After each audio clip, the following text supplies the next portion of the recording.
మన పెద్దలు చెప్పారండి, నిండుకుండ ఎప్పుడు తొంతదనే విషయం నాకు అది నిజం అనిపించింది. ముగ్గురు అన్నదమ్ములు ఉన్నారండి, ఒక అక్క చెల్లెలు, మొత్తం నలుగురండి. పెద్దాయన పాపం ఏం జాబ్ లేదండి, ఏదో చిన్న చిన్న బిజినెస్ చేసుకుని బతుకుతున్నారు. బతుకుని పెద్ద ఆస్తిపరురాలు పెళ్లి చేసుకున్నాడు, చాలా బాగుంది.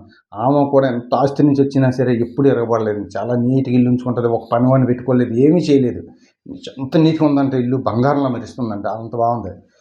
ఆ చిన్నబ్బాయి ఒక అమ్మాయిని చేసుకున్నాడు, కట్నం అది ఏమీ తెచ్చుకోలేదు. ఆస్తి ఎక్కువ ఉంది, చాలా ఎక్కువ ఉంది. చిన్నోడు బాగా సంపాదించాడు, తెలివితేటలు గాను. ఓ భారీ ఇరగబాటుంది, అంత ఇంత ఇరగబాటు కాదు. నా అంతటి వాడు లేడు అన్నట్టు అన్నదమ్ములు పట్టించుకోడు, అక్క చెల్లెలు పట్టించుకోదు, ఇలా అన్న తల అత్త మామ పెట్టి పట్టించుకోదు. నా అంత రోడ్డు లేడు, ఎప్పుడు ఏదో కబుర్లు చెప్పుకునే బతుకుతుంది. ఇంట్లోకి వెళ్తే కబ్బు వాసన, ఎలక సత్యం వాసన, మంచాలు కూడా దరిద్రం, స్నానం చేస్తుందో లేదో. నా అంతటి వాళ్ళు లేడని చెప్పడం మాత్రం, కబుర్లో మాత్రం అంత ఇంత కాదు. కబుర్లు చెప్పుకునే బతుకుతుంది ఆ అమ్మాయి. ఇల్లు పని వాళ్ళు కూడా పెట్టుకోకంట. ఇల్లు అయితే వాంతి వస్తుంది మీరు కానీ చూస్తే ఆ ఇల్లు, అలా అంత ఘోరంగా ఉంది. ఇందుకు ఇరగబాట్లు అయితే తెలీదు. ఆస్తి ఉన్న అమ్మాయిలు బాగానే చూసుకుంటున్నారు, ఆస్తి లేకుండా వచ్చిన వాళ్ళు మాత్రం మహా ఇరగబడుతున్నారు.